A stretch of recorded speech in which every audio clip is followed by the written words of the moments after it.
I'm José Valim, And I'm Chris McCord, and and you're you're listening listening to to the the Changelog. Changelog.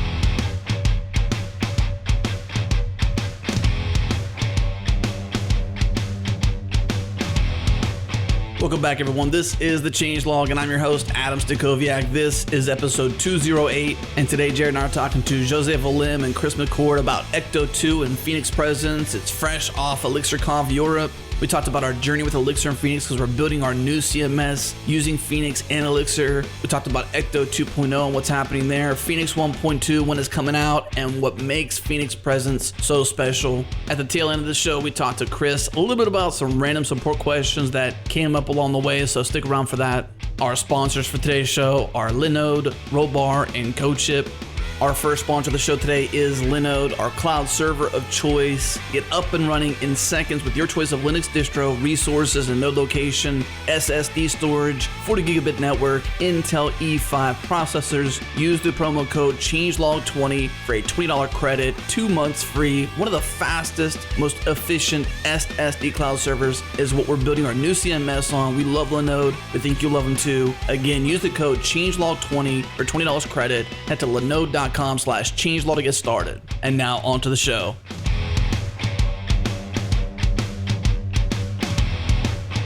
All right, we're back, everybody. We got José Valim joining us and Chris McCord and Jared. This is a show we kind of teed up back in February and basically back in last March when Chris first came on, and he influenced us around Phoenix and Elixir, and we've drank the Kool-Aid. We got him back on, and we're talking about some cool stuff. So what's the show about? That's right. So we've had a lot of listeners who've requested catch-up shows with past guests. And we had Jose on, like you said, back in February. And at the end of that show, you could hear us running out of time to talk about even more. And so we thought, well, we got to get you back on. And in the meantime, Phoenix 1.0 has shipped since we had Chris on back in March of last year. And 1.2 is on the cusp of coming out with cool new features. And so we thought, let's just have a whole party of both of them together. So thanks for joining us, guys. Well, thank you. Thanks for having me. So we've been through your guys' origin stories. No need to rehash on that. If the listeners would like to hear that, check out episode 147 for Chris's and episode 194 for Jose's. We'll link those up in the show notes. But looks like you guys just got off of ElixirConf Europe. Can you tell us about it? Sure. So, I'll start, Chris. So it was really a great event. It was in Berlin, and we had about 330 people.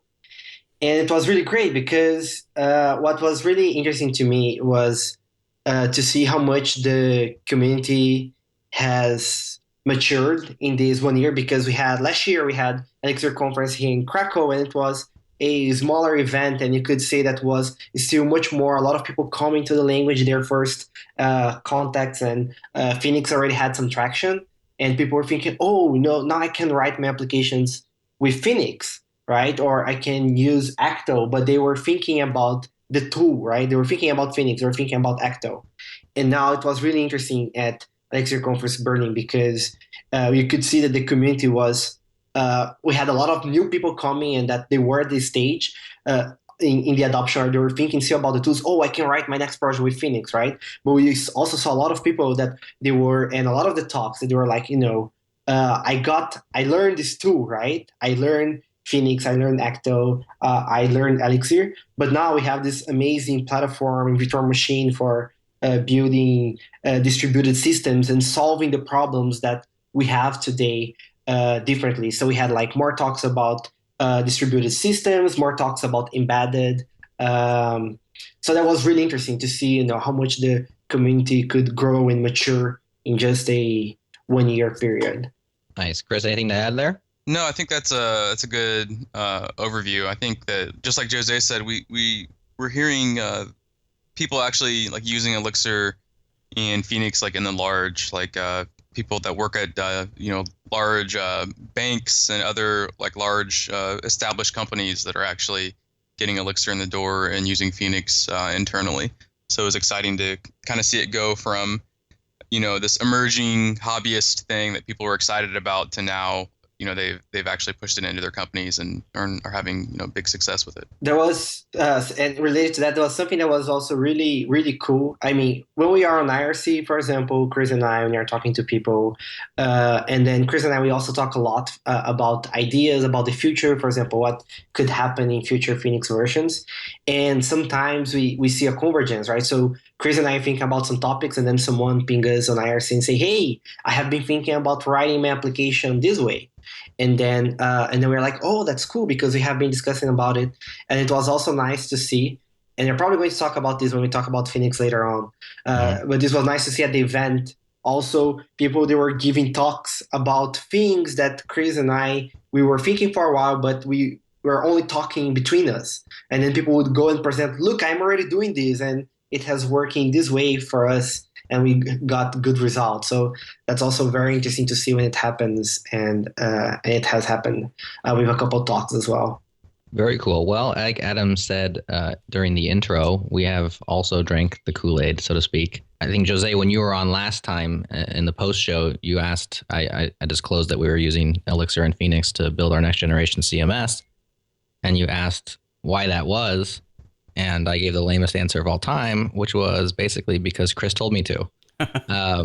Which is to say that, when we had Chris on last March, just hearing all of his thoughts on it and why he built it the way he built it, and a lot of the things that I've experienced as a longtime Ruby and JavaScript developer, and somebody who I make most of my living, building and maintaining Rails applications, got excited about it. And Adam will attest that I get excited about almost everything that we have on.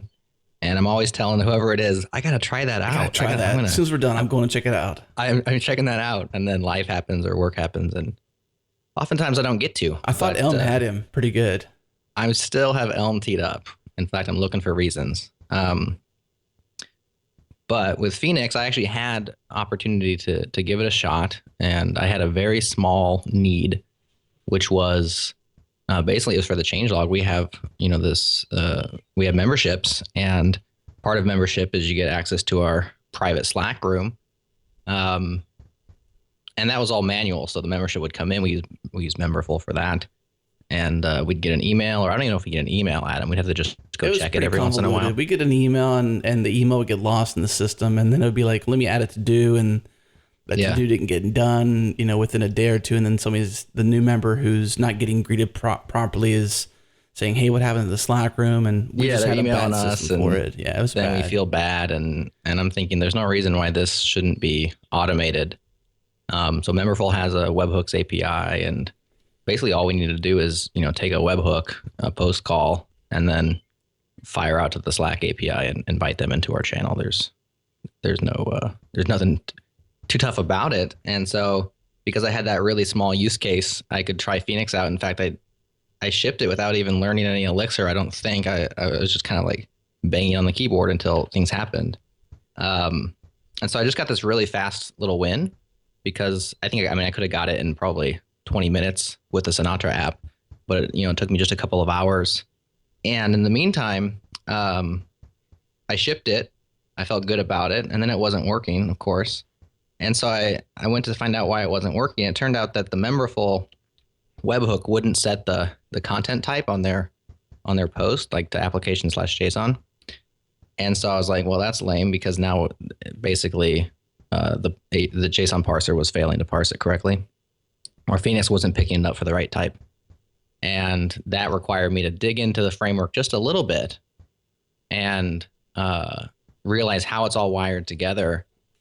And it also allowed me to see some stack traces, which was surprising because I'm used to stack traces that are so long that you have no idea where you are and what's going on.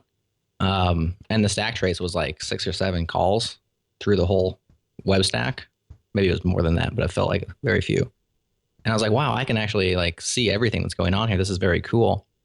And what I needed to do was actually just, because this is the only call we're ever going to take, and I don't care what else happens, I can just force the content type to always be application JSON.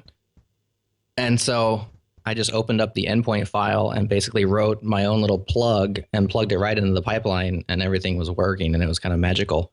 And it was very much what Chris had been telling me about. So that was kind of my Kool-Aid moment. I didn't dive right into it after that, but I thought, you know what, there's something here, and I like it. So I guess Chris, thanks for selling me on it, and now we have some support requests. Now Awesome. we're here with questions. Let me have it. So just to frame this conversation, we're speaking with a certain level of, a lot of times we bring this childlike wonder to our conversations, and we've been criticized for that sometimes for not having like a domain expertise on every topic. And to that, we would say if we had to be experts in every topic, it would be a very boring show because we just talk about like 2 or 3 topics. But in this case, we do have some experience, and so our questions will be informed to a certain degree. Wow, that was really long-winded. Let's talk about Ecto. It's exciting, though. I mean, that's a cool thing how Chris influenced. I mean, I think just kind of rewinding back for the listeners who listen to this, like not only does this show influence the people who listen, but also the people who host it. So that's interesting to me, at least. That's awesome. Actually, let's bypass Ecto a little bit because you mentioned Elm. Yeah. Right. Mm-hmm. And maybe Phoenix can also be a good reason for you to pick up on Elm because there are a lot of people doing Elixir and they are also interested in Elm. And I think Chris will be able to confirm, but I think like Phoenix and Elm, like using Elm on the JavaScript side is probably like the most popular option today with Phoenix. Maybe I hear also a lot about Ember, and those are the 2 I hear the most. But a lot of people talking about Elm, and so you can see a lot of blog posts, really good blog posts, complete, that goes from the beginning to the end. And there was also some integrations between Phoenix and Elm and Phoenix channels. Do you have news on this side, Chris? Yeah, I have maybe just a teaser. So yeah, I actually gave a keynote at Erlang Factory this year with Evan Czaplisky, creator of Elm. And with Elm 017, which I think just came out last week or very recently, there's new WebSocket support. So now I want to see this, and this is not a promise, but this is a kind of promise. I want to have an official Phoenix Elm library under the Phoenix Framework organization that's a channels client to Elm with the new WebSocket integration, because I think we could make something pretty great as far as interop goes. But we're currently exploring that. So like Elm is still on my like to learn list, but there's a couple, Jason Steves and Sonny Scroggin. There's a couple of Phoenix core team members that have Elm experience that are kind of exploring what that might look like. Yeah. So expect more out of that soon. Yeah, that's very cool. I'm still looking for a reason to check out Elm and to give a little bit of insight into the Phoenix app that we're building for the changelog. It's very boring. In fact, that was one of the reasons why I felt like we could tackle it in this. We have, big plans long term, and we have ideas that I think the channel stuff plays into for sure. But in the meantime, we're just kind of replicating what we currently have so that we can, the big purpose is to have multi-tenancy in terms of podcast support as we develop some new shows. But it's a server-side rendered, content application. And so we're just using the old school, render the HTML with Elixir and go from there.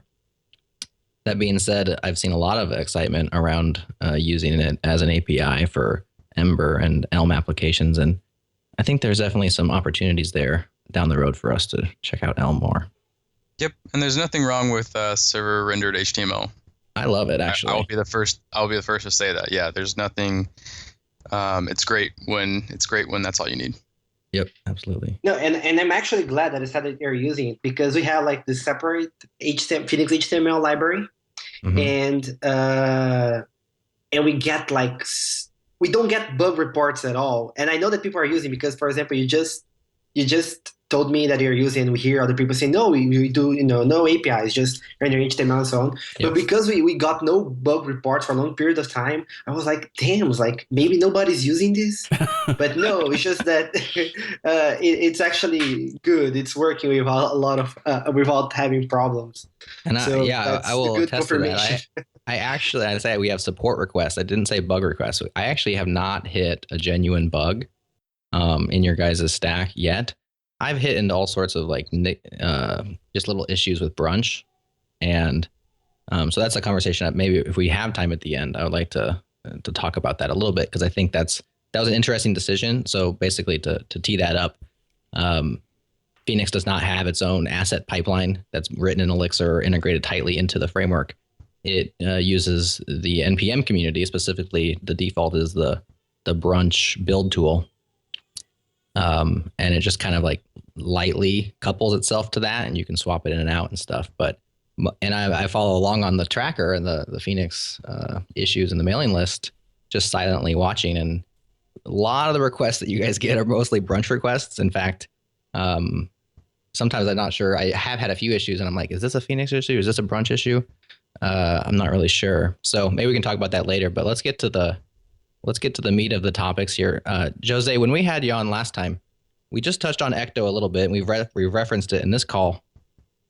But to give the listeners a bit of information, this is your database connection tool. I'm not sure if you're calling it an ORM. I know you've removed ecto.model and have ecto.schema, so you're separating it quite a bit from what people who are moving from perhaps a Ruby and Rails background over to Elixir and Phoenix would think of in terms of active record or these types of other libraries that model themselves after the active record, rather either the pattern or the library active record.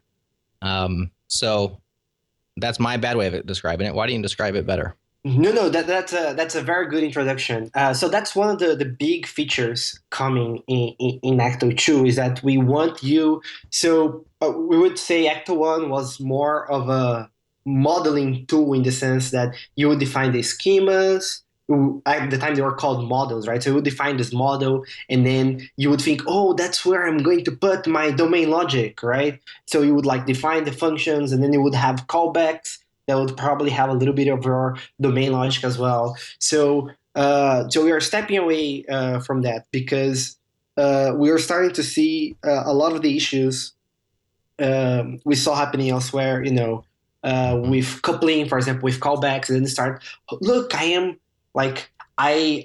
you define a callback because you want to execute something when you're going to create something to the database, but there are like some scenarios where you don't want that callback to run, and then you have things like, oh, we skip the callback or suppress the callback. You start going to this all weird lifecycle stuff, and that's not the way we should write code, right? We should not write a code and then try to undo it in some places in some like ad hoc fashion.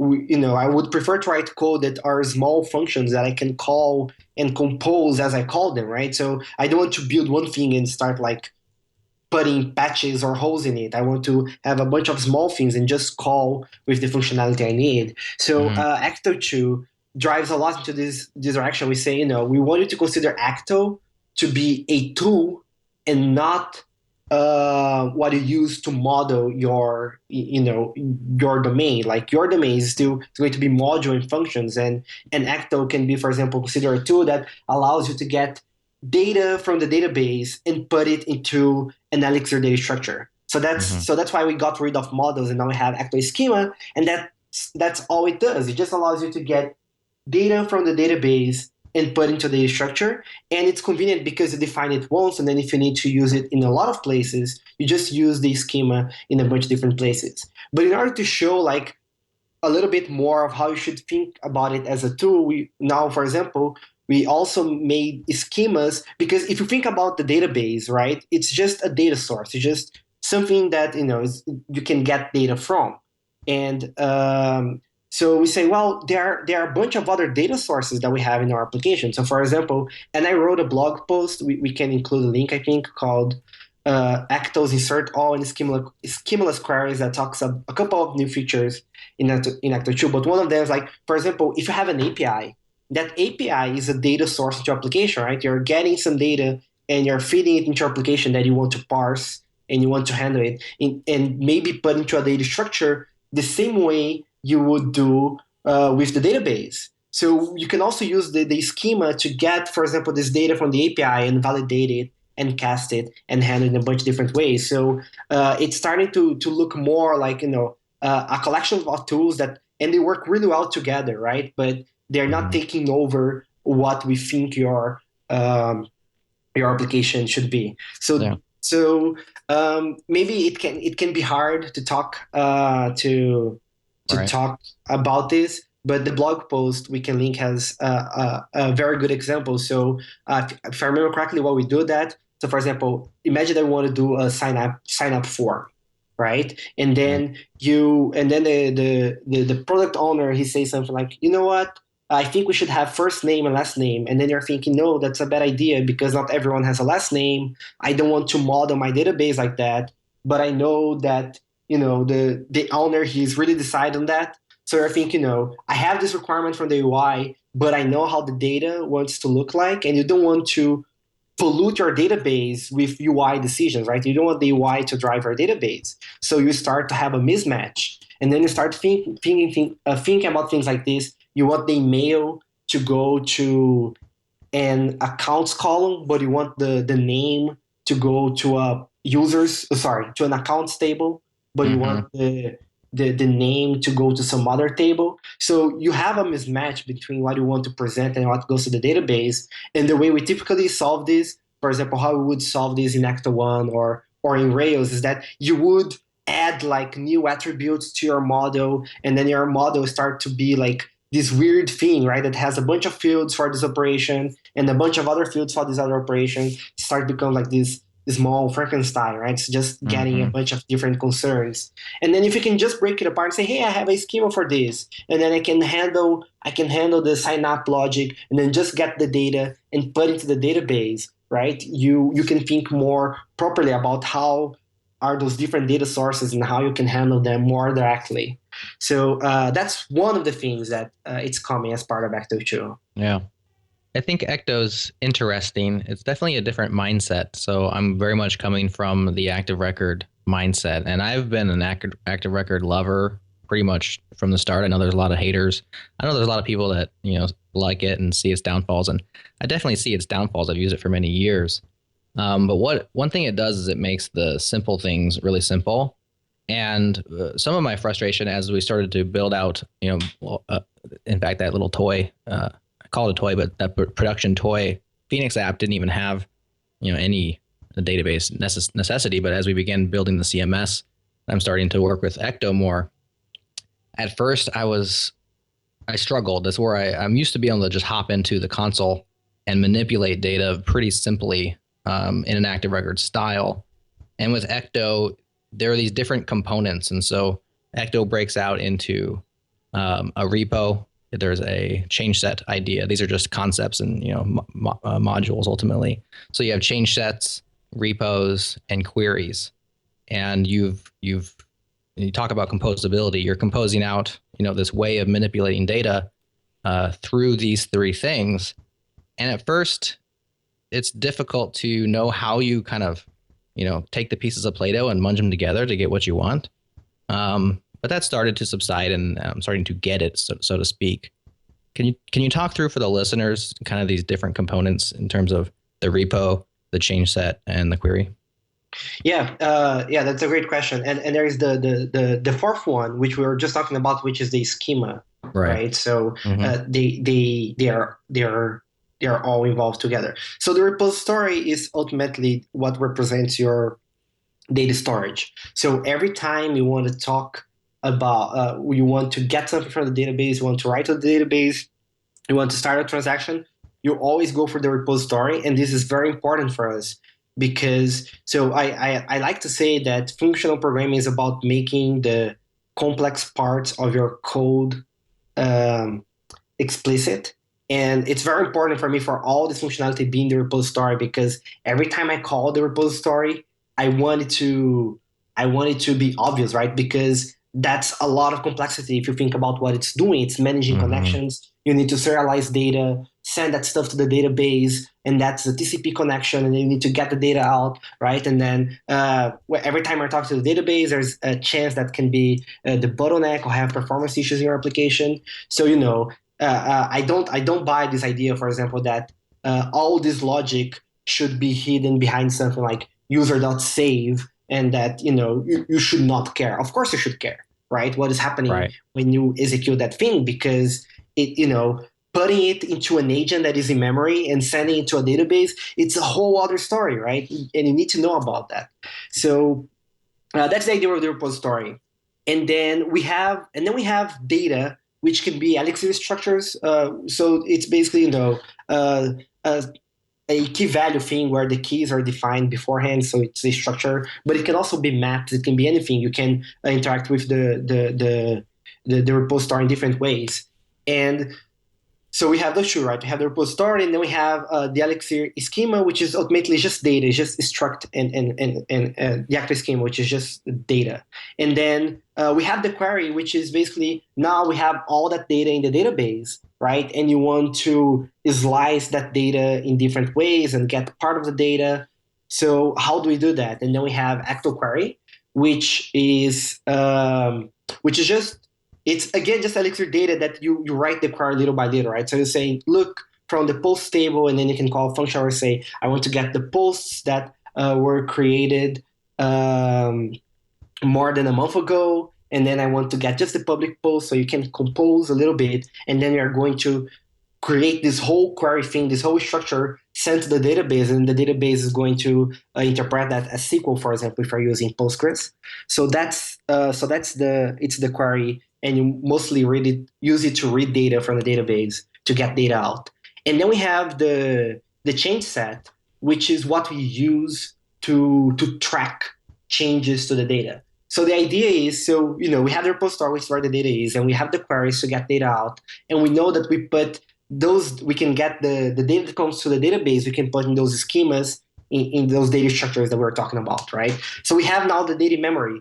How can we change it, right? How can we say, hey, I want to, so if I have a post, I want to update the title. How can we do that? So the way we do that is that we have a change set, and the change set is, as the name says, it just contains all the changes that you want to do, when you talk to the database. So you say, look, I want to update the title to this new thing, and then you're going to give the repository the change set, and then it knows how to convert that to the proper SQL and send the command to the database. So those are the four main entities and how they act with each other. And then you said something very, very, very nice at the beginning, which was, you are used with the good experience, so for example, if you're creating like a CRUD application, for example, like the simplest application that can be just, hey, I just want to get, it's in the case where the data you are showing, the UI is exactly the shape of the data you want to have in the database, right? That case should still continue to be straightforward, right? You don't want to add a lot of complexity to that. And I think Ecto 2, so Ecto 1, you are trying to be really like, we have those concepts here, and you should use those concepts to do those things, because we are trying to direct developers to the proper mindset. But at time, people who are trying to do this stuff, they're like, this is too hard. It could be simpler. There is no reason why you put this barrier here. And there was really no reason. It's just that we're saying, hey, we want you to hit this wall, and then let us know what happens, right? It's like, are you going to be happy that you hit the wall and you went somewhere better, or are you going to be upset that the wall is there? So we were able also to take some of those walls, because some were good, but some we had to take them out. So Ecto 2 improves also this common case, right? Where, hey, the UI is mapping to what I have in my database, but as I said in the beginning, it also makes it clear, right, that you are coupling those two different things, right? You're coupling the UI to the database. So if that's what you want to do, fine. We're not going to force you to define a bunch of different mappers, but you should have in mind that, as long as we start to steer a little bit away from this, that the UI doesn't really map to a database, we make it really easy for you to break apart, and you should break apart and start thinking about those things separately. I think we're hit up against our first break. More questions on Ecto for you on the other side. Specifically, I want to talk about preloading, as well as a little bit more on change sets and some of the really cool things that I've been waiting for a database library to do, such as taking constraints that you define at the database level and allowing those to trickle all the way up into, human readable error messages without having to duplicate your work. So let's take that break, and we'll talk about those things and more on the other side. Rollbar puts errors in their place, full stack error tracking for all applications in any language. And I talked to Brian Rude, the CEO and co-founder of Rollbar, deeply about what Rollbar is, what problem it solves, and why you should use it. Take a listen. How do you build software faster? Like, how do you build better software faster? And there are tons and tons of aspects to that. Like in Ruby is like, can you have a better language? Can you have better frameworks that help you be more expressive and more productive? So the flip side of that is like, after you've built something that works, or at least mostly works, how do you like go about getting it from working to like in production and actually working? How do you cover the edge cases? How do you find things you missed? How do you iterate on it quickly? And that's kind of where what we're trying to do comes in. So we're trying to say, after you've shipped your software, you're not done. There's still work to do, and we want to help make that process of maintaining and polishing and keeping things running smoothly be really, really, really easy. So like developers spend roughly half their time debugging, right? So anything we can do to make that process better is going to have a huge impact. All right, that was Brian Ruse, CEO and co-founder of Rollbar, sharing with you exactly why it fits, why it works for you. Head to rollbar.com/changelog. You get the bootstrap plan for free for 90 days. That's basically 300,000 errors tracked totally for free. Give Rollbar a try today. Again, head over to rollbar.com/changelog. All right, we are back with José Valim and Chris McCord talking about Ecto and Phoenix. José, before the break, I mentioned preloading. You said Ecto 1 had a lot of, you put hurdles in the way or barriers, and some you've removed, some you've kept. One barrier that I hit quite often, and I've just learned to work through it, and I understand the reason for it, is you won't automatically preload associations on the developer's behalf. This is something that can often lead to, inefficient queries, N+1 queries and such. And so I feel like this was one of the barriers that you wanted to put in so that people knew exactly and had to explicitly load the data that they want, for particular use. That being said, it also can be somewhat annoying sometimes. So talk to us about preload. Yeah, so about preloading, exactly as you said, we don't do lazy loading, right? So you need to specifically say, hey, I want this data, and that's a barrier. We are not changing it, right? Because I think it's a very important. So there are a bunch of decisions that leads to this, right? So for example, first of all, we don't have like mutability in the sense that you can just call something and then we'll load the association and cache it. Right? Elixir data structures, they are immutable. So we have already one issue implementation-wise, okay? And then the other issue is exactly what you hinted. A lot of the applications I have worked on, they have N+1 query issues, right? So, you because things can be lazy loaded automatically, you basically don't care. And then when you see you're loading a huge chunk of your database dynamically and in a non-performant way at all. So there are a couple more decisions related to this as well. So for example, talking from the other side, so we force you to think about it upfront and preload the data upfront, and it has a bunch of good consequences, which are also some of the reasons that led us to this. So for example, if you have to load the data upfront, then you are kind of like, look, I'm loading the data in the controller, for example, because that's where we are loading before calling the view, which means that, for example, we say in Phoenix that we would like your views to be pure in the sense they should just do the data transformation. It receives a bunch of data, for example, a collection from the database, and it transforms that data into HTML, and it should not have side effects, right? It should not write to the database, read from the database, and do a bunch of crazy stuff, and that makes your views really, really straightforward because you're just thinking about data transformation and the complexities in the controller. So that's a pattern we also wanted to promote, and that's why we did this decision. And you said about the barriers. So that's one example that we try to improve a little bit more the barrier, in the sense that having better home messages when you don't preload the data, when you try to use it, or if you preload multiple times. So I think in early Ecto versions, if you had like posts and then you call preload comments and then you call preload comments, again, we would preload it twice. So now we are a little bit smart to say, hey, this thing is already preloaded. Let's just use that. So making the functionality more convenient altogether. And one of the nice things we also did in this release is that, so if you preload all the data up front, you're going to say, hey, I have this post and I want to preload comments, I want to preload likes, I want to preload this, preload that. So when you specify all the things you want to preload, now we actually preload them in parallel because we know all the data you want, and we have the post. So we just say, hey, I'm going to actually then do 4 queries to the database, process that data, and then put into the post. So because we have like this idea of having the whole data up front, it helps a lot with that. And then there are things going a little bit more into the Phoenix direction. There are things that we have been discussing for a while that we could add to Phoenix, which is if you tell the view,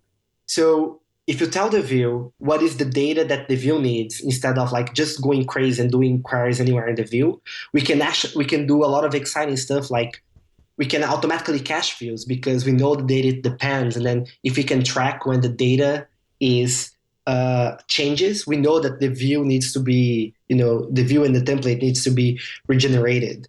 So it goes over this idea, right, of having like the my data and all of its dependencies in one place and not scattered through the view. So we can do like things like automatic caching, or for example, we could automatically send updates, right? So if you say, hey, I have this data, you have your controller that says, I have this data, and when this data changes, I want to recompute this view and send to all clients using channels. We'll be able to do that because, again, all of the data dependencies, the preloads, and so on, they are in one place and not scattered throughout the views. And I think the preloads play an important part of this whole thing. Let's take a concrete example here. So we're building a CMS for podcasts and episodes and whatnot. So we have a podcast episode. And so if you think of an episode page, we're pulling in lots of different data. And this is one of the points where, first of all, it is definitely a nice barrier in terms of, as I'm writing the code, I think to myself, wow, this is pulling in lots of different data from different places. So when I'm preloading all the things I need for an episode, I preload the podcast that it belongs to, the hosts, the guests, the sponsors, the different channels, which are like topics, and the links. And so it's like preloading tons of different related objects or records. Are you saying that in Ecto 2, those queries will be dispatched and then brought back together so they run parallel? Is that what you're saying? Yeah, exactly. And sometimes those things are nested. So you can think of it as a tree where the post is the root, and then sometimes you want to get the guests, and then the guest is doing more preloads, that is doing more preloads. So that's like one branch of the tree. And then you want to bring something else, right? Like the likes for that episode, and that's another association. So you can think there is a tree, and what we preload in parallel are exactly those branches. That's very cool. The one thing I love the most about open source is when my code doesn't have to change at all, and I upgrade, and it just gets faster and better. I feel like, and then you do that times to the nth degree of everybody who's using that. It's a beautiful thing. I love the impact that you can have when you have lots of people sharing the same code base. So very cool. One last thing, we mentioned change sets, and I think change sets are really the gem of Ecto. I think it's a great idea, and I think it's well realized, this idea that oftentimes you're taking input from different places, and where do you put the information on who can do what. And in the traditional active record style model, it all belongs to the model. And so you have these, callbacks or if statements or conditional virtual attributes and all these things. And with a change set, you just have another change set. So you just have this. Perhaps you have your admin change set and your regular user change set, and that defines what they can and cannot change about that particular schema, which is very cool. Also, the constraints. So talk to us about change sets and how you can take different constraints, whether they're foreign keys or uniqueness validations from your underlying database, and use those with Ecto. So this example you gave with change sets, it goes really well to what I said at the beginning.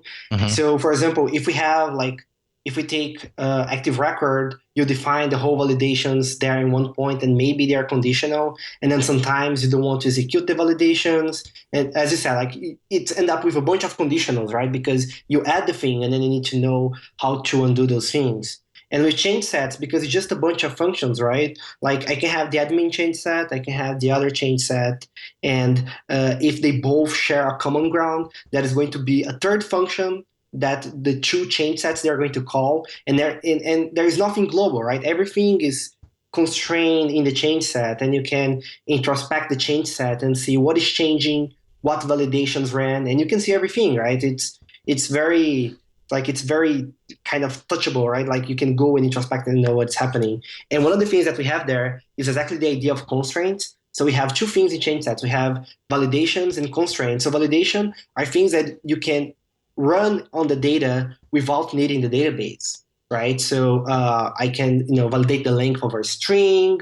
I can see if it's required, if it's effectively there or not, if the user sent a new value. So all those things we can validate without the database. But there are other things like, does this association exist if you are inserting a foreign key? Or is this email unique? You cannot actually answer this question without asking the database. Mm-hmm. And if you don't ask the database, if you implement it at the application level, you're going to have duplicated data in your database, right? Right. So to solve this problem, for example, unique, I want this email to be unique. You actually need to go over the database. So the idea of constraints in change sets is exactly to leverage the constraints that we have in the database.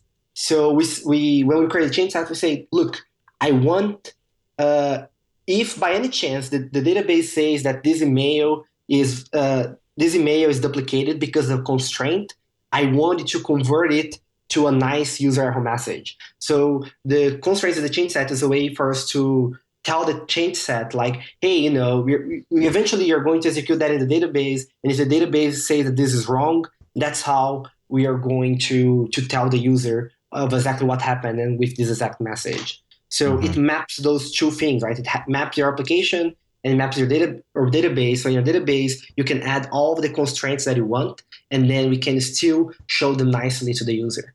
Yeah, very cool.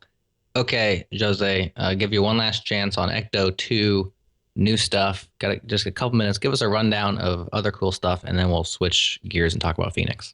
All right. So we were talking about performance, like parallel preloads, and that's one particular case. But overall, performance is better because we are now relying on something called DB connection that was made to represent the database connection. So there was a bunch of optimizations of how connection pooling and all this kind of stuff works. So I don't remember exactly the numbers, but people are seeing like from 50% to 80% faster, in general, just queries and encoding, decoding, and so on. That's one nice thing. I said in the beginning a little bit about the barriers, right? Like, we put some barriers because we wanted to force people to do some things. One of the barriers we put in Ecto 1 was that every time you wanted to insert some data, we were forcing you to use things like change sets to the database. But for insert, we actually do not need to track a lot of stuff. So if you want to just insert data into the database without creating a change set, you are supposed to do that. So that's also something we brought to Ecto 2, and we really built on the idea. So what you can do today with Ecto 2 is that you can do repo insert, and you can define your whole tree of data. You can say, look, going back to the show, right, example. So look, this is this episode that is going to have these guests, that is going to have this other information, and I want to have those comments. So you can just really build like an Elixir, a very deep Elixir structure with all the data. And then when you call repo insert, we are going to traverse the whole tree, the whole data, and insert it to the database. And what is really nice about this is that now, like, you need something, for example, like a factory system for your data, right? Because like builds associations that does this and does that. Because it's very easy for us to just say, hey, this is the whole tree that I need for my test. And then the tree is really obvious. You just insert it, and Ecto is going to take care of all that for you. So that was one very nice addition. And I have a blog post ready for this, and it's going to come out soon, so people can check it out a little bit with more details. And the last feature, and I think we actually mentioned this in the last episode, was the idea of concurrent tests, even if the tests rely on the database. So Elixir always had this feature where you can go to a test case, set async true, And then all cases that have async true, they run concurrently, right? I like to say that it's 2016. Everything you do should be using all of your cores, right? All of the cores in your machine. And if you're not doing that, you're like literally just wasting time, right? Because it's a very easy math to do. Like assuming you can never parallelize 100%, but assuming you can parallelize like 80% of your tests, and you have 4 cores, there's like 80% of your tests that their time could be defined kind of per 4, right? And you just gain a huge amount of time. So we got this idea and we extended with Ecto 2. So you can now run tasks concurrently, even if they're talking to the database. And the way we do this is that every time you run a task, this task gets a connection to the database, its own connection to the database that is inside the transaction. And then you can have a bunch of tasks running, and all of them is going to be talking to the database with their own specific connection. And because it's all inside the transaction, whatever a task does, write or reads, is not going to affect the other task. So it's a really cool feature, and we have a lot of people using it already with great success. And we have recently also integrated this with acceptance testing tools. So we have 2 in the Elixir community, like Hound, and the other one is Wallaby, or something like that. And you can kind of drive the testing as if you were a browser, right? Like using Phantom.js or Selenium. And those tools now, they also work with these concurrent tests. So it's really great, right? You can have like concurrent acceptance tests. And you don't need to do much really. It's like 1 line of code that you add to our test helper, and then 1 line of code you add to the setup, and it works, right? So everything is faster, including your tests. So that's it. Love that. Yeah, very good. I guess one request, Jose, if you could just get a little bit more excited about this stuff, we'd all really appreciate it. I'm just messing with you. Well, we have a lot to talk about with Phoenix. Chris, you're still there, right? I am still here. All right, Chris is still here. Awesome. We're going to take a quick break, and Phoenix 1.2, I guess we should probably even catch up with what's happened in Phoenix, because we were pre 1.0 in our previous call. So we'll catch up on Phoenix and talk about Phoenix Presence, which looks to be quite an innovative thing coming to Phoenix 1.2 on the other side of the break. Our friends at CodeShip are sponsors of this show, and I talked to Ethan Jones about the high performance and security of their new Docker platform. Take a listen. So we built CodeShip with Docker with security very much in mind. So at the start of every build, we spin up a fresh EC2 instance. At the end of that build, we spin that instance down. An instance is never reused even between your own builds, much less between builds of any other customers. We also don't do things like cache your dependencies or cache your images locally on our infrastructure. So rather, we support remote caching for those things on your own repos. And all of that is basically to get to the point where your code is never living outside of the CI/CD process. None of your application is ever stored on our servers, and nothing you push through CodeShip is ever going to be saved, persisted, reused, artifacted anywhere once that build completes, other than the explicit commands you run in the middle to do that. The side effect of that architecture is that because these things happen on these EC2 instances in the middle, that gives a lot of flexibility for performance, because you can scale up that EC2 instance or scale it down based on the trade-offs you're looking for. So if you want a lot more resources, or if your application has a ton of read-write ops or a ton of memory usage, we can sort of up that EC2 instance for your builds. So it makes it really flexible in this sliding scale performance way, but the conversation was really more around security and around keeping everything as protected as we possibly could. How nice is it to get performance as a side effect of security? Yeah. That's awesome. All right, that was Ethan Jones of CodeShip talking about performance and security with their new Docker platform. Head to codeship.com/changelog to learn more. Tell them we sent you. Use the coupon code, the Changelog Podcast 2016. Once again, the Changelog Podcast 2016. That'll give you a 20% discount on any plan you choose for 3 months. Head to codeship.com/changelog. And now back to the show. All right, we are back with Jose and Chris. Chris, I guess it's your turn as we shift gears and talk about Phoenix. We had you on in March of 2015, and I think we were pre 1.0 at that point. So we definitely want to focus on the presence feature that's coming in Phoenix 1.2. But Could you briefly give us a brief recent history of Phoenix for our listeners? Sure. I can't believe it was over a year ago that I was on. I know, right?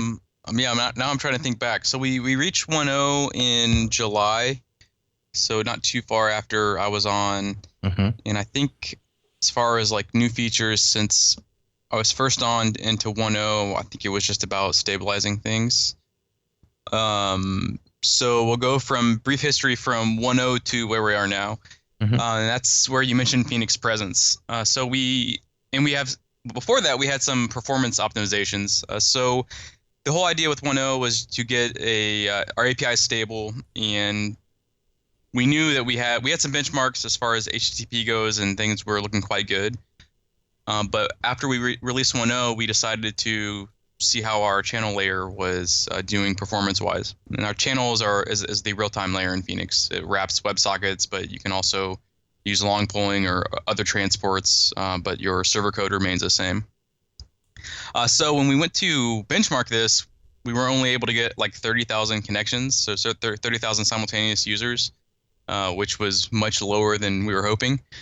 And it was a cool story because, initially it was like, wow, that's horrible. But with like a few lines of code change, I think it was José had the first optimization. It was like he actually removed a little bit of code, changed a few lines, and it doubled the performance. So we got 60,000 connections. So that was cool. And then it was just, we repeated that a few times where we would change a few lines, end up with a diff that was actually less code, and we would double or triple performance. And in fact, our last optimization, we just changed one line of code, and it gave us like a 10x increase in throughput. Wow. So long story short, we've always preached that we have this great tooling for Erlang and Elixir, and that it's really easy to get a live running look at the system. So we were actually able to really put that to the test, and we had we provisioned like 50 servers that would act as WebSocket clients, all sending connections to one server, because we needed to try to open like 2 million connections.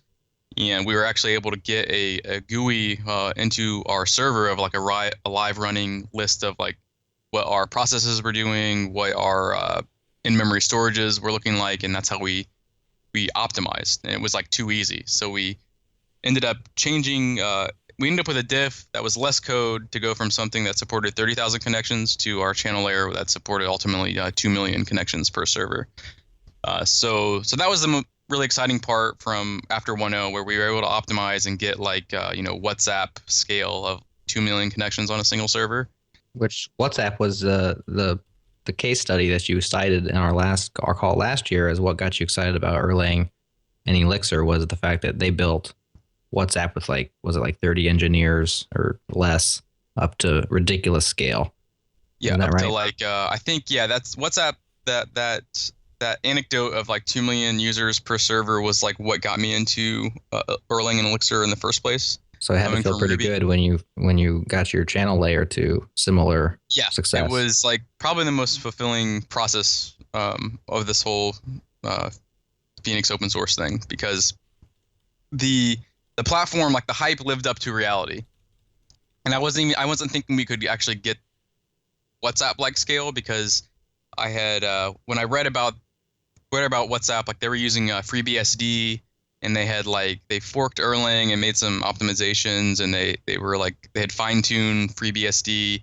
So I was thinking that it was going to be very difficult to try to replicate that kind of scale. And also channels, we're doing more work because we have to, every abstraction has a cost. So we're having you not have to worry about the transport level. We're able to send specific errors to the client. So we're doing extra work. So it was really fulfilling to actually see that, with minor changes and our initial best effort approach, with just a few tweaks, was able to go to something that was able to get millions of connections. So that was incredibly fulfilling to come full circle. And also it's a great brag slide now of like showing that 2 million connection chart. So it's good marketing for us. So that was we included that blog post in Changelog Weekly when you posted it, and I think that was one of our top clicks, if not our top click of the newsletter that week. So I think the bragging paid off in terms of people were interested in those results. Awesome. And then like you said earlier about loving open source, about your code getting faster. So now if you're using channels at Phoenix 1.0, you can upgrade to Phoenix 1.1 or 1.2 now, and you'll have something that's like, orders of magnitude faster with changing nothing. Awesome. So yeah, that was the effort directly after 1.0 was performance optimizations around channels, and then with 1.2, which is release candidate, which is due out very soon, it was really all about Phoenix Presence. And for that, Phoenix Presence started out as like a simple. We wanted to solve a simple problem. What we thought was simple was you have this real-time layer, and people were asking, how do I get a list of currently connected users? So like the simplest use case would be show like a sidebar in chat of like who's online or who's in this chat room. And we thought this was going to be pretty simple to solve. And people weren't solving it well when they deployed it to multiple servers. And this ended up being like several months of work where I thought it would be a simple problem, ended up being actually pretty nuanced. So yeah, I guess I can speak to Phoenix Presence and kind of all the things we had to solve there. So the issue with Presence is you can have, you can be online from multiple places. So if I open a browser or open the app on my browser and then I sign in from my phone, I have to be able to distinguish those two things, because I want to show Chris just signed online like the very first time I log into the app. But if I come in from my phone, I don't want to alert everyone that I'm here because like I'm already there. But I might want to show an icon that I'm now online from mobile. So you have to treat presences as unique, even given the same user. And then the distributed problem is the hardest issue that almost no one solves, and that's if you have this distributed state on the cluster, most people just shove that into like Redis or a database. Right. And that works if you just assume that computers are reliable and the network's reliable. And I think most people just, at this point, they just assume that nothing bad's ever going to happen. It's usually like the best case. And the problem is if you have a net split or you have a server drop and go down, you're going to have orphan data in Redis or your data store. So I might show user that's online now forever because the server that was responsible for removing them from Redis is now dead. It got, it caught on fire or someone tripped over the power cord. So you end up with like convoluted solutions that Jose and I, when we were originally planning this, we were talking through how you would implement this. And initially we were thinking maybe we would have an adapter that could be like Postgres or Redis. We were thinking in the database sense, and then you end up with just all these convoluted things of like, now if a node goes down, you can have every other node periodically try to detect that one node went down and then clean up those orphan records. Right. But if you have like 100 servers on a cluster, now you have like 100 servers like competing to do cleanup for one other server, and like it just becomes this mess and it's not going to scale. And not to mention you have a single point of failure once you deploy Redis, and you're going to have to serialize, deserialize your data in and out. So it's got some severe side effects. So we wanted to tackle this in a way that didn't require this single source of truth, this single bottleneck. And that's where Phoenix Presence adds a CRDT, which is a conflict-free replicated data type. And that gives us the ability to have like an eventually consistent list of presences that is just going to recover from net splits or servers going down or new servers coming up. So if a new server joins a cluster, it's just going to request from the minimum amount of nodes all of the presence information, and it's going to self-heal. So you can deploy this now with no single point of failure, and it's going to recover automatically under pretty much any scenario, whether there's like a network issue or whether you have a server just drop off forever. So we've solved all of those hard edge cases that no one really gets right. And at the end of the day, on the server side, it's like a couple lines of code on the server and a few lines of code on the client, and you can get an active list of users. And it's something that you don't have to think about. Yeah, so maybe can you give us the scope of the presence feature for Phoenix users? You said there you have a list of active users. In terms of all that it will provide for the Phoenix user to develop their channel-based application, what all is going to be there, quote unquote, for free? Well, free for us, but hard work for y'all with Phoenix 1.2. The API is pretty simple. There's a mixed Phoenix Gen presence generator that just generates you a presence module that you can put in your supervision tree. And what that's going to give you is you can say presence track. So like track my user, and you can give it some like user ID and metadata. So it's like a couple lines on the server to say, hey, track my process, and also send a list of presences down to the client. And then the JavaScript client includes a new presence object that handles syncing the state with the server, because you want to be able to resolve conflicts not only on the server, on the cluster, but also on the client. So if the client disconnects, you might have users that have come and left, and the client needs to be able to sync that state when they reconnect. So we provide just a couple functions on the client. There's a presence sync state and sync diff. So as information is replicated on the cluster, instead of getting like 500 users come and go like really quickly, instead of getting 500 messages on the client, you'll get a single presence diff event, and you'll call presence sync diff with a couple optional callbacks to be able to detect, given that single event, if a user joined from the first time or if they joined from an additional device, you'll be able to actually detect those cases. So you can maybe show a count of the number of devices I'm on, or show the mobile icon. Or if I'm logging off from every device, I can actually finally show, Chris left. So we give you all those primitives, and it's just a few lines of code that you have to write.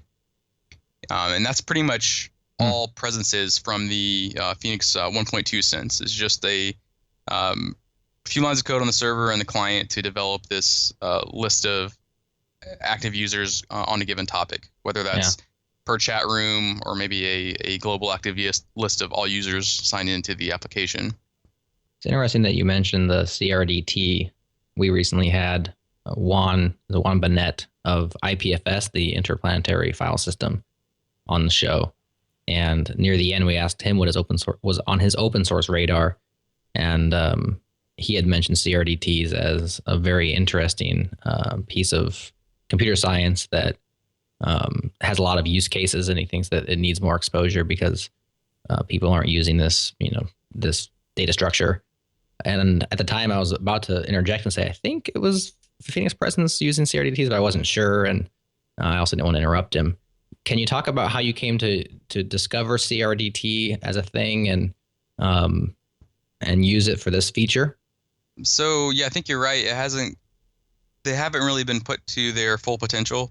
And that's one of the things that excites me the most is, like, I like to say that Phoenix is putting cutting edge CS research into practice. So it's not only, we're not just trying to say like, ooh, we can be computer sciencey, right? It's exciting. It's exciting to me because we're applying this cutting edge research, but we're actually putting it into something that you can solve day to day. Like, like the React database is like, they use CRDTs, but there's not, like, unless you have the need for this distributed database, like no one day to day is leveraging CRDTs, at least that I'm aware of.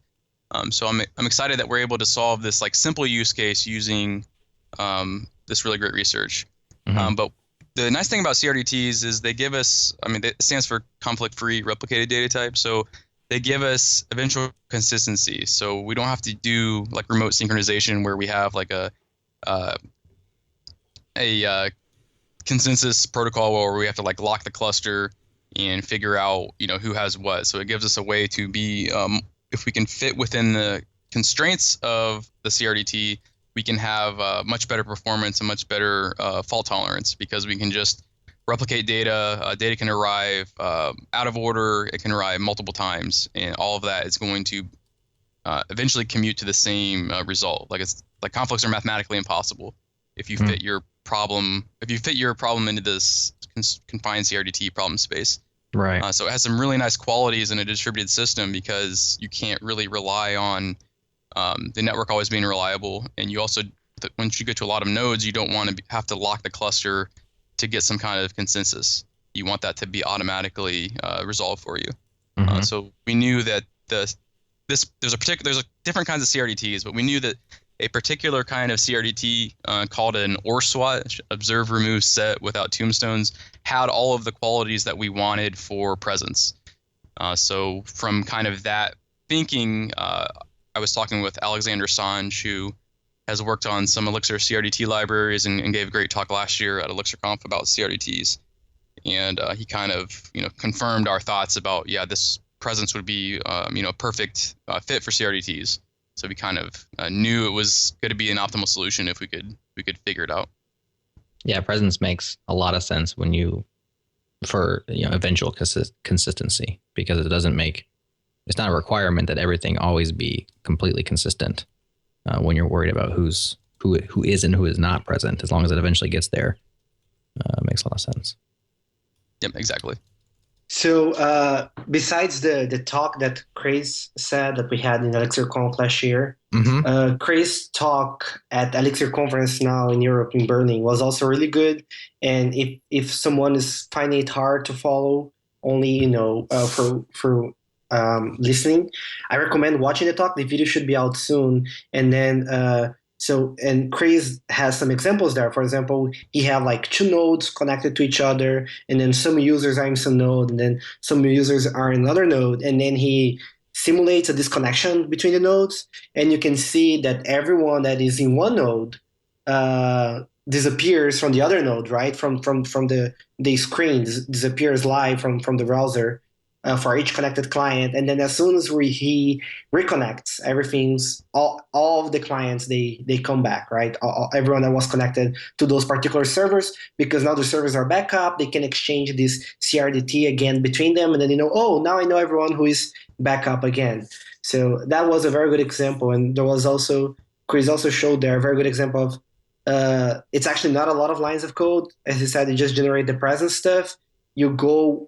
You telling the server what you want to track, and then on the JavaScript side, you just say, hey, every time you receive a new state, that's how I want to change my views, my JavaScript in the browser, and every time I receive a diff, that's how I want to change it, and done. Right? It's really, really small to get everything working with all those properties, right? Like no central point of failure. Everything is distributed, and if nodes go down and then they come back up, you're going to be able to merge, and everything just works. It's really cool. I think if everything if everything works well, we are going to end up with the same problem as Phoenix HTML. Like we don't get bug reports, and then we don't know if that's because people are not using or because it just works. But I think it just works again because we are hearing stories of people using it in production already for a while, nice. And it's like just fine. So that's always nice to hear. Yeah, that's the thing. Yeah, I keep thinking that we'll have bugs, but because CRDTs they're tricky to implement. Like they have to be correct. Like there's no like almost correct as far as CRDTs go.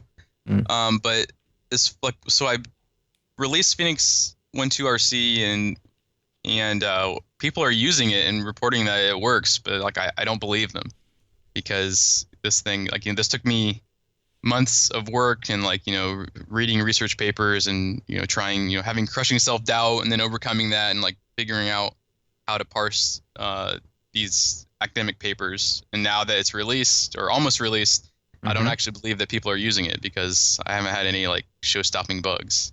But so that's good, but also it's like it's unless someone comes and tries to mathematically verify our implementation, it's we'll see how it goes. But yeah, it's been a really exciting process, and I guess it's kind of driven where we're going to go with Phoenix beyond 1.2, which I guess we can talk about.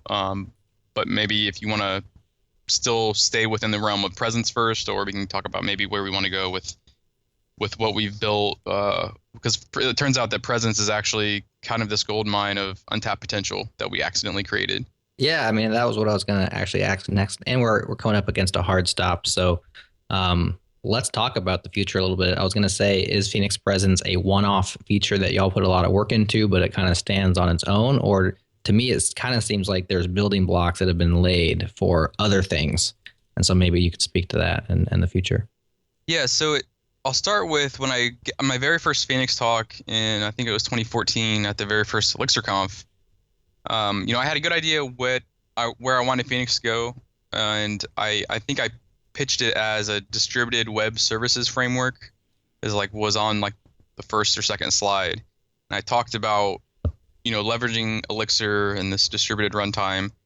And at the time we were just trying to tackle the standard web use case, but I talked about like long term I wanted to have like a distributed service discovery layer. And at the time, I really had no idea what I was talking about, other than I knew that we had the technology, and I knew that we could solve it with Elixir, being able to just deploy a service somewhere on the cluster that can perform some work for you, and then be able to tell it, hey, do this thing, and just have it work magically. And I figured it was going to be like really far off, and even if you would ask me like around 1.0 last year, I would have told you like, yeah, it's still I'm interested in it, but it's really far off. But it turns out like we've accidentally solved it with presence, and kind of like pretty far into the solving this simple use case of showing lists of users online. We kind of realized that we made this really what we really made is a distributed process group that has some like really nice qualities. It's eventually consistent, which is nice, and it also allows you to attach metadata about each process joining or leaving a group, and it gives you a callback to be invoked when a process joins or leaves. So we realized instead of replicating users that are online, it's exactly the same thing if we replicated what services were online. Like they're both processes. So we could have, instead of Chris is online, we could say, hey, this web crawler process is online that says it can do web crawling. And instead of listing the users that are in this chat room 123, I could say, give me every process on the cluster that says it can do web crawling. And like the code, like it's the exact same code that would apply to both cases.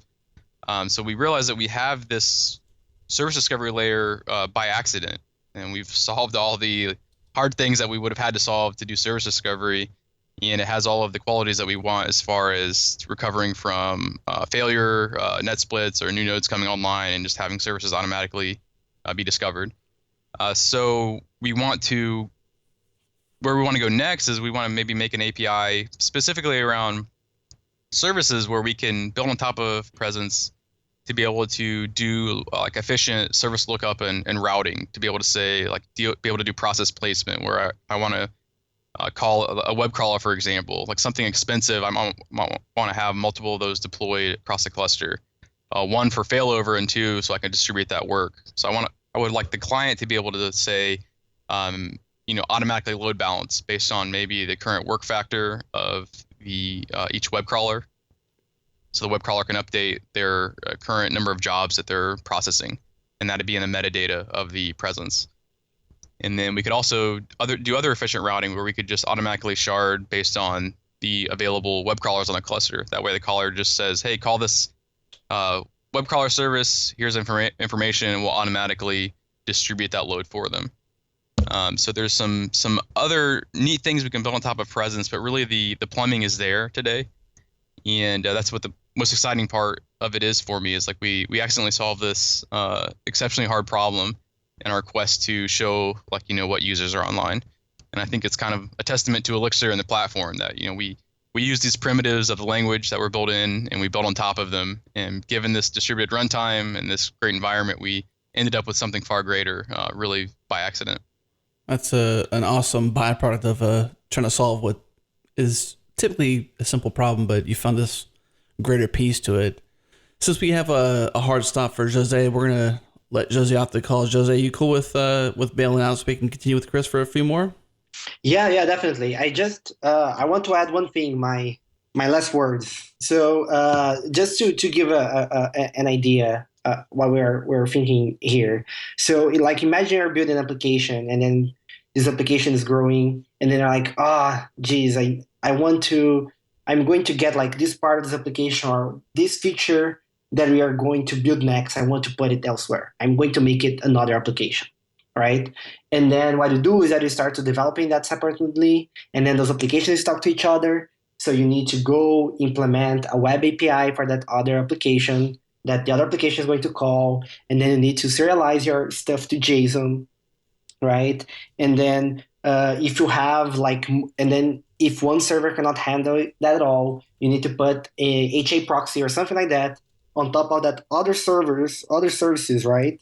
And then in your original application, you need to go write the code that's going to do the JSON deserialization, and then you need to have an HTTP client that's going to talk to the thing, right? So you're writing all this code and all those things, and it ends up being a lot of things. And what you end up is like, it's basically you have like a distributed system where you're talking to other machines, but the way the distributed system communicate with each other is just very complicated, right? Because you're using HTTP that's not efficient, and then you're using JSON that's not an ideal serialization format as well, right? So you create all those things, right? You need to have all those infrastructure pieces. And here, because we have the Erlang virtual machine that runs in distributed mode, nodes can talk to each other. It already knows how to serialize data between distributed entities. right? So what we're saying is that, hey, you are writing your code, and then it can even be in the same project. So for example, you have like in your same application, you have like, hey, I have like in this project, I want this to run in one node and this to run in the other node. So when you test things locally, you don't need to start a bunch of different entities, right? It's just everything you can talk directly there. And then when you want to run into production, you just say, hey, now you run in those different machines in different cluster, and then you don't need to do any of the other stuff, right? You don't need to have a proxy to do the load balancing for you, because the Phoenix service system is going to take care of that, right? So you just say, hey, I want to run those things there, and done, problem solved, right? You don't need to be writing HTTP clients. You don't need to think about how you're going to deserialize the data, because it's all taken care of. And that's kind of the idea we're going at. So if you can make a parallel, like when we designed the presence system, and then you can have a bunch of machines in your cluster just talking to each other, and then you don't need Redis, you don't need other dependencies. We are thinking the same, right, here. But, look, now I have those different services, right, running different machines, and they can talk to each other. And you don't need HTTP client. You don't need a proxy. You don't need something that is going to do the service registration and manage when those nodes are up. So, everything is there. We can do it because of the platform. Wow. Good stuff, Jose. Cool. So I have to go, unfortunately. But Chris, go on. And thanks again for having me. And we'll chat later. Yeah. Yep. Have a good one. Thanks, Jose. We appreciate it. Thanks, Jose. Thanks for your time. We'll talk soon. Bye. All right. Now we're back to Chris. So that's unusual. We've never had a caller drop off during a call here before. So that's what you do when you have two and one has limited time. Yep, now that he's that gone, works. we can badmouth him. Now he had some he made some good comments about kind of where we see service discovery going. Like it really ideas. simplifies everything and gives you microservices are the hot movement, but it really gives you the best of both worlds, where you can develop these things just in Elixir like you normally would, and then you deploy them out there as quote unquote microservices, but you don't have all of this munging to do of like, okay, and now let's talk to this API team because these things aren't discoverable. They're just web endpoints that have their own load balancers. Like all these layers disappear, and that's something that is really exciting to me if we can leverage that. Yeah. Yeah, I mean, I've always loved the simplicity of HTTP from a programmer's perspective in terms of an interface for communications. But it always seemed like it was suboptimal when it comes to microservices and sending everything over JSON and HTTP. There's just a lot of stack there that you don't necessarily need. Yeah, especially if you already have a distributed environment. And right. The other part of this too is because we have a distributed environment, it's not just about making like a remote procedure call. I mean, that's part of it, but part of it too is if I want to, let's say I'm running a game and I have some game state and game logic, and I want to be able to spawn these things somewhere on the cluster. So imagine a service not only can do web crawling, but maybe you have one that's doing game state. So I want to have a process spun up somewhere on the cluster for me that manages a couple players' game state of a game that they're playing. Like that's a long-lived process. It's not just a remote procedure call. And what that does is I'm going to say, hey, somewhere on the cluster, someone spawn me a game server. And then I get a process back of that game server, and I can communicate directly with that process now, just like any other Elixir code. So it's not only like a service remote RPC call, it's being able to do process placement on like, hey, someone spawn me one of these things, and then I'm going to treat it just like any other Elixir code, just like any other process. I can communicate with it directly. I can ask it later for its state. I can change its state. So it really gives you the best of the platform. Very cool. Chris, well, if you have a little bit of time and are open to it, I do have a list of random support questions that Jared has, which we're going to maybe even ask off air, but we have some time. I think people will be interested in hearing your take on a few things. Yeah. With regard to Phoenix. Let me have them. So the first two are kind of combined in terms of taking Phoenix into production.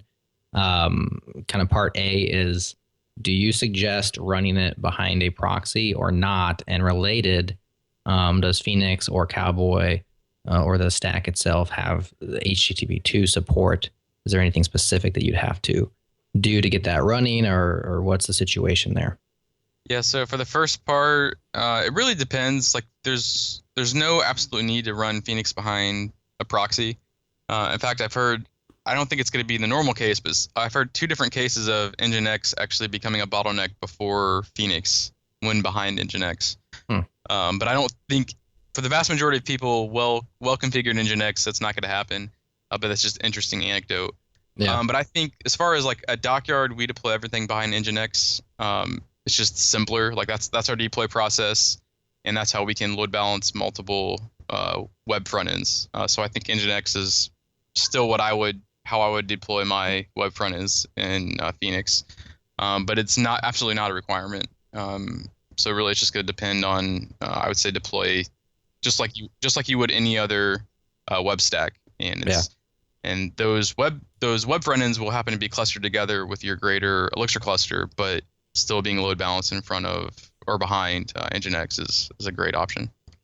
And for the second part, HTTP2, we're exploring that. Cowboy Master has HTTP2 support. So Cowboy 2.0 is going to come out with HTTP2. And there's also there's a library called Chatterbox, which is an Erlang HTTP2 server. So we're currently looking at how to get HTTP2 into Plug, which is our web server abstraction that Phoenix sits on top of. So it's not there yet, but as soon as we have we need to get into Cowboy 2 and this Chatterbox library and look at how they could both fit into kind of a common API under Plug. So I think definitely when Cowboy 2.0 goes stable, we'll shortly thereafter release Plug that will have HTTP2 support, and then Phoenix will just get HTTP2 on top of that. But so it's coming, but it's not there yet. Okay. Talk about deployment a little bit in terms of how you get a Phoenix application into the wild. Let's ignore for now the platforms as a service, the Heroku build packs and whatnot. I know there's EXRM, which is the Elixir release manager, which seems to be the way suggested to move forward. I'm wondering if there's anything on top of that, similar to a Capistrano, where it's kind of manipulating the EXRM in order to do for instance, the SCP step of the application to the server, maybe database migrations, rollbacks, those kind of things. What's the deployment story?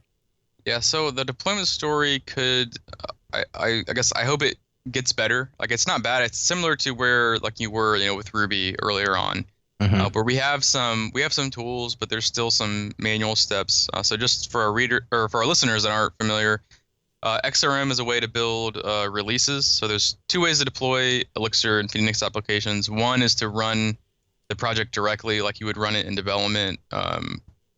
And another one is to build a release, which is a self-contained tarball of like the whole Erlang VM, all of your project code, everything it needs to run. And then you can deploy that and run it as like a self-contained entity. And that gives you some nice features like hot code upgrading.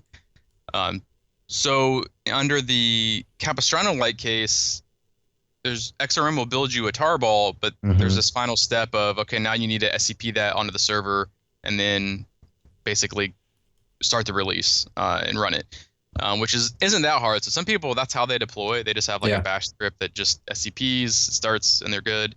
But I would like to see some tooling built on top of that, because I think to give you that like mixed deploy, like that just single task like deploy functionality, I think it would go a long way. There's a couple tools that I've been meaning to check out. One is called Relisa, RELISA, I believe. And I think it does that for you. I just haven't had time to look into it. So I'll link that in the show notes. So yeah, I think releases or deploys could definitely get better. It's not like it's this insurmountable thing today, but I think that if we want to give people that Capistrano-like experience, because that's just removing yet another barrier to entry to people, getting this out in the world.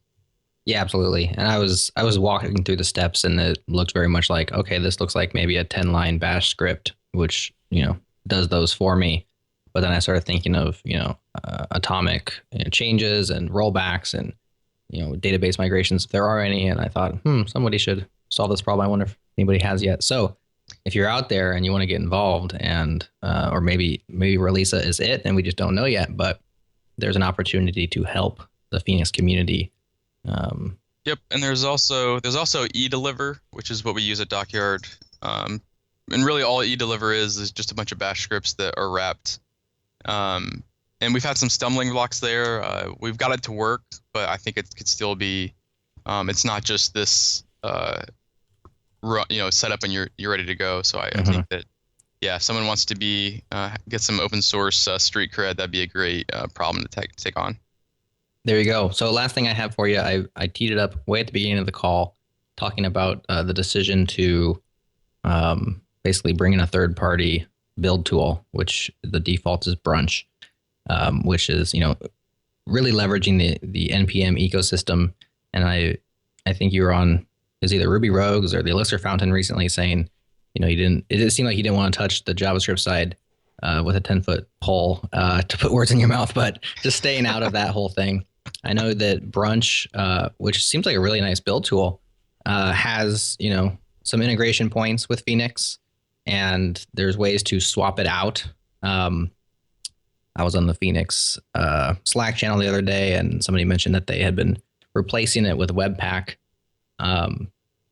Maybe just talk about the build tool situation, the decision you made, and how you go about, changing build tools, or, a lot of these people who are building Phoenix backends for JavaScript or Elm frontends, they don't even, need any part of this.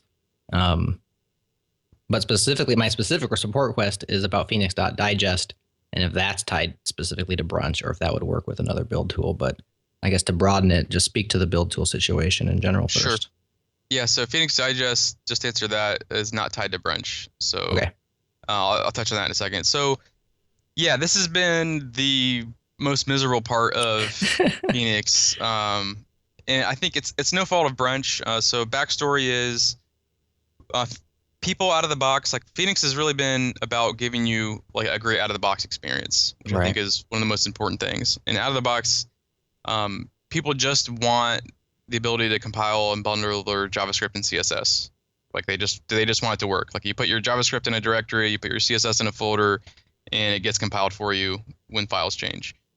And what we didn't want to do is write our own asset pipeline, because I didn't want to spend a year of my life working on that. And the other side of this is, as much as the vast majority of issues on the Phoenix issue tracker are Node and NPM related or Brunch related, and that's not a problem of Brunch. It's just I think the JavaScript community has a bunch of great tooling, but a bunch of fragile tooling, and if we implemented our own asset pipeline in Elixir, we would still have a hard Node dependency, because it's like I like to call it that like Node and JavaScript is just like an unfortunate reality in web development. Like there's no way to get away from it. If you want to support Sass, ES6, CoffeeScript, TypeScript, like pick any tool that you use to deliver an experience in the browser, you're going to have a hard Node dependency. Like that is what it is.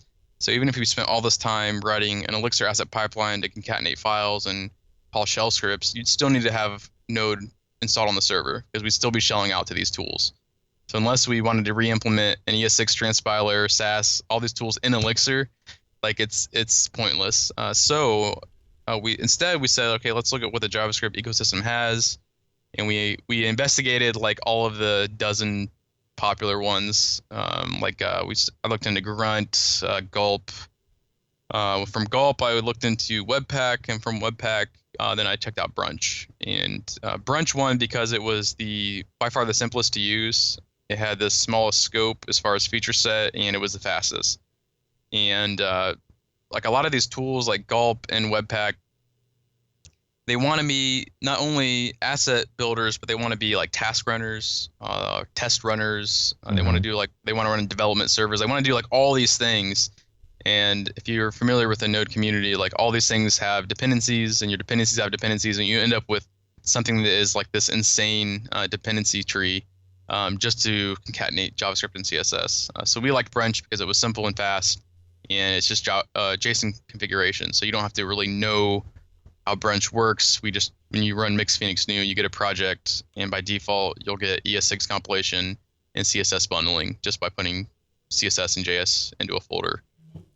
So that's how we settled on Brunch, but we knew that it would be a point of contention, because there's like, a million different tools in the JavaScript community. So what we did is we only include it by default, but there's no coupling. So if you wanted to use Webpack, it's like a one-line change in your configuration, and it will start the Webpack watcher instead of the brunch watcher. So we call these things like watchers, where they watch a static directory for changes, and then we shell out to them, and they do whatever compiling is needed. And they'll build files into a priv static directory, which is where our static files live. And that's where the digest task comes in, where if you want to digest your assets, all we say is your static build tool needs to build to this directory. We don't care if it's Brunch or Webpack or Grunt, and then we'll digest those already bundled files. So we tried to integrate this in a way that gives you great out-of-the-box experience for the most common use cases, but if you have some other tool, you should just be able to swap it out and use what you like. Certainly good points on Node being there for you no matter what. It's on the front end. You can't get away from it.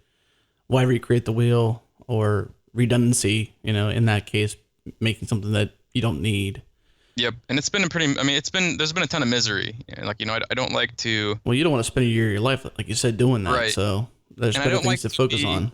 Yeah, I don't like to put down anyone else's work, but there's been so many times that this is just that npm install has just broken for people, and you can probably sense some frustration from me, because it's. Someone will open an issue about there's repeatable builds, things just break. Things that have been stable on Windows will just suddenly break. So we've had all these Windows support issues, which is interesting because it's not what I thought that Elixir and Erlang would be tough to run on Windows, but it turns out the biggest issue is people trying to run Node on Windows, which I thought was a solved problem. So I think that I wish we could. My only hope for the JavaScript community is we can settle on tooling instead of having so many options, and then also maybe end up with kind of a repeatable build process that is much more stable than it is now. So yeah, we'll see how that goes. But hopefully, the question is, did Brunch depend upon LeftPad? I'm trying to think. Yes, actually, it did. Okay. Everything depended on LeftPad. Everything did. Everything. So therefore, Phoenix depended on LeftPad because people started reporting issues, and and it was LeftPad related, which is funny. Well, Chris, it's been fun having you. We're near time. I think Jared has a hard stop here in 13 minutes. I'm not sure what your timing is, but we could talk for longer. We wanted to give you a chance to sort of give some last words like José did as well. So anything you want to say in closing, we'd love to hear it. Sure. Yeah. So let's see. Maybe just a recap of Phoenix 1.2. Yeah. So Phoenix 1.2, it's release candidate today. We have no working issues. So I think within the next week or two, by the time this airs, it should be out.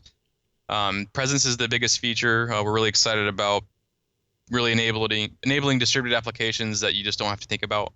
And that's where we want to go next, is being able to give you this kind of distributed tooling layer where you can build out, develop a application on your laptop and then run it distributively, but the code's the same. So it's kind of a similar theme of, with channels, we wanted to give you this trivial interface for real-time connections where you didn't have to worry about how's the client connected, what transport are they coming over.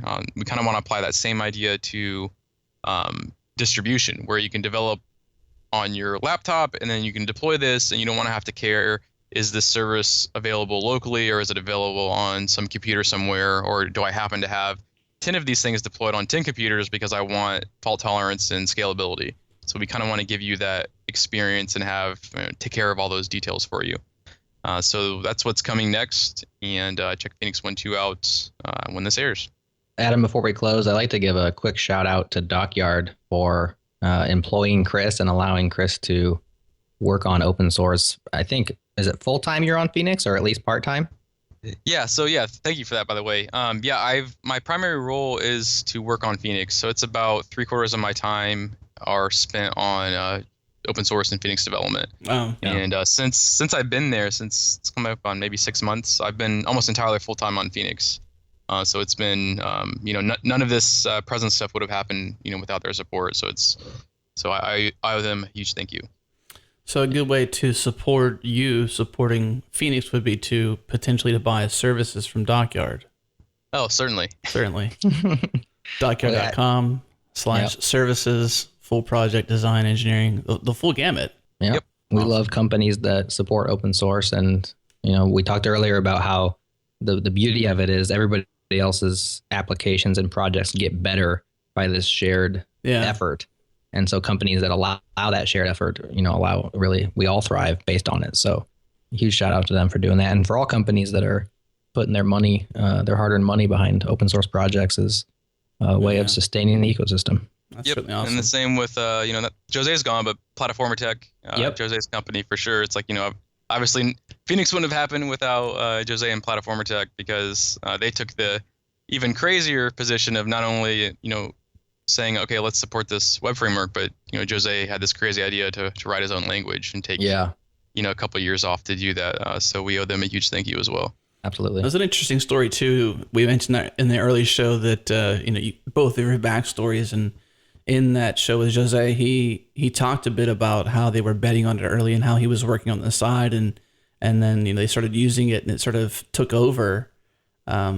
So if you want to listen to that, what's episode number again, Jared? Episode 194 for Jose's and 147 for Chris's show. That's so right. Go back and listen to those. Before I forget, I'll just say my keynote from ElixirConf Europe is actually online now, so we'll include that in the show notes, and that'll take you through. I kind of pay it forward by walking through how CRDTs work to give you kind of this mental model without having to read research papers. Right. So if you're interested in CRDTs, that'd be a good talk to watch. Well, I think your conversation today on that subject opened some ears for sure. But it was good to have you back on the show, especially to catch back up. It is kind of crazy. It's been a year since you were on the show, and I kind of enjoyed just sitting back, hearing all this goodness, because as Jared's mentioned, he's building the CMS, and it's the future of the changelog and what we're doing here. So it's great to have you back on, and Jose as well, to talk through the underlying technology that's building our future, which is just, to me, is just such an awesome feeling, honestly, to have that and to share that with you guys.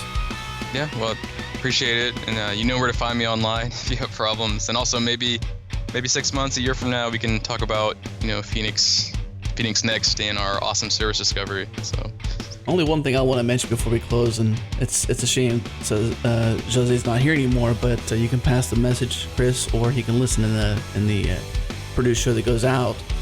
When we had Matt's on the show, we had Matt's on episode 202, and Matt's is a fan of Elixir, so that would probably get Jose pretty excited.